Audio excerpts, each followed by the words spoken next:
Hola, buenas tardes a todos. Vamos con la retroalimentación de la clase número 7, la del lunes pasado. Empezamos una nueva unidad, un nuevo gran capítulo. Estamos hablando ahora de los textos literarios. Dejamos atrás los no literarios, dejamos atrás el texto argumentativo. Y ahora nos vamos, ¿no es cierto?, a la literatura y a la narración. Vamos viendo entonces qué son los textos literarios, ¿no es cierto?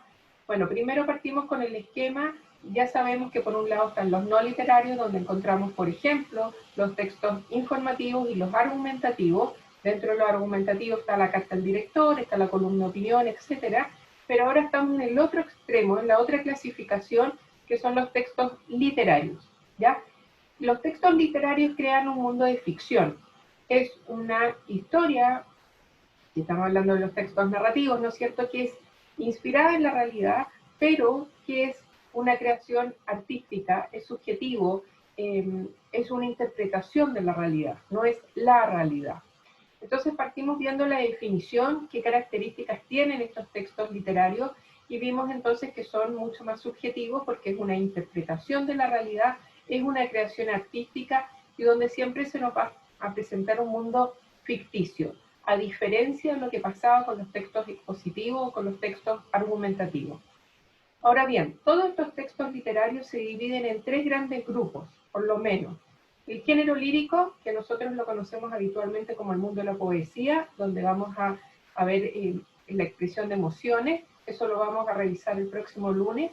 El género narrativo, que es lo que estamos viendo ahora, ¿no es cierto?, que es una historia, una narración, por eso se llama así, creada, inventada por un escritor, un autor. Y el género dramático, donde se nos va a presentar, que es el teatro, donde se nos va a presentar, ¿no es cierto?, un conflicto humano a través del diálogo de los personajes. Eso también lo vamos a ver más adelante. Estuvimos recordando algún cuento que nos marcara para ver, bueno, precisamente el cuento. El cuento es una narración de ficción, también es literatura, pero es una historia sencilla, donde hay pocos acontecimientos, pocos personajes, generalmente en uno o dos lugares, ¿no es cierto? Es una narración simple, muchas veces, simple en cuanto a que hay pocos acontecimientos y pocos personajes, pero recuerden que siempre es ficticio, ¿ya? Y siempre es literatura, pertenece a los textos literarios. En todo cuento encontramos por lo menos 4 elementos. Un narrador, que es un ser ficticio que nos va a narrar, por eso se llama así, la historia, nos va a relatar la historia. Hay personajes, ¿no es cierto?, que muchas veces se nos presentan con ciertas características físicas y psicológicas, que son los que llevan a cabo los acontecimientos. Los acontecimientos, la historia misma, son los hechos. Si no hay acontecimientos, no hay cuentos. Y estos hechos ocurren en un determinado tiempo y espacio, ¿ya? Leímos La hormiga. A mí el cuento La hormiga de Marco de Nevi, la verdad es que me encanta. Lo encuentro tremendamente interesante. Es cortito, lo que se llama un microcuento, pero es muy, muy significativa esta historia de este hormiguero, ¿no es cierto?, y esta hormiga que ve la luz y se atreve a salir. Primera pregunta, ¿cuál es la razón que justifica que las hormigas no salgan a la superficie? Aquí, la verdad es que varios se equivocaron. ¿Por qué las hormigas no salen a la superficie? No salen afuera porque lograron inventar, ¿no es cierto?, o reemplazar un alimento. Dice que inventan el vegetal artificial. Y eso las libera de salir al mundo exterior a buscar el alimento. Y por lo mismo, y por eso, digamos, no se enfrentan ni al fuego, ni al veneno, ni a los insecticidas, etc. Pero la verdadera razón es que inventan este vegetal artificial. Esa es la respuesta correcta, ¿ya? ¿Por qué las hormigas no salen a la superficie? No por el miedo al fuego, es porque tienen esta papilla artificial y no necesitan ir a buscar afuera, ¿ya? De pasadita, además, se liberan de no enfrentarse a los peligros. Pero la verdadera razón es lo de la papilla artificial.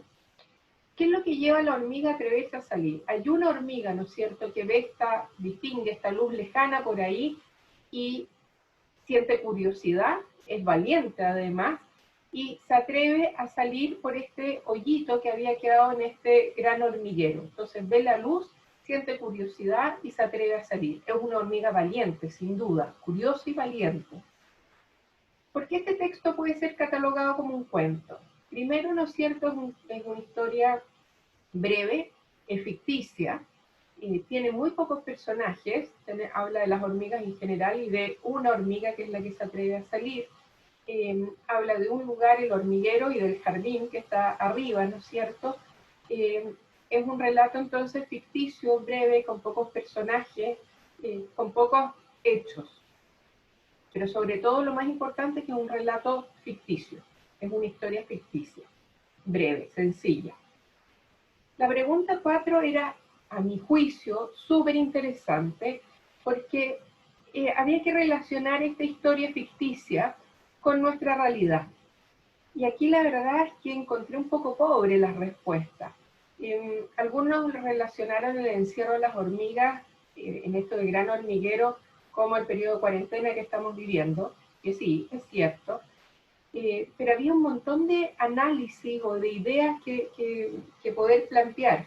Por ejemplo, la alimentación, este vegetal artificial que muchas veces se asemeja, ¿no es cierto?, a nuestra mala comida, a nuestra comida chatarra, que está lejos muchas veces de ser natural, que no tiene el sabor original de los alimentos muchas veces, que recurrimos a ello porque implica menos esfuerzo, menos riesgos, menos peligro. Entonces, por un lado, nos acomodamos a justamente esta alimentación más mala, pero más fácil de adquirir. Eso podría ser una relación. Otra interpretación es que quienes se atreven a salir de la masa y se atreven a salir de este hormiguero, muchas veces son tratados como locos, finalmente asesinados, no reconocidos, ¿no es cierto?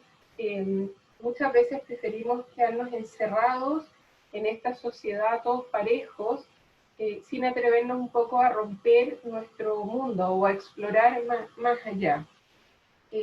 No nos salimos de los estándares porque nos da miedo ser distintos, ser locos, y porque justamente como esta hormiga, bueno, aquí es más dramático, pero es expulsada, aniquilada, destruida, ¿ya? Había muchas relaciones que se podían establecer. Cómo nos acomodamos en este gran hormiguero, ¿no es cierto? Y no somos capaces de conectarnos con la naturaleza, por ejemplo.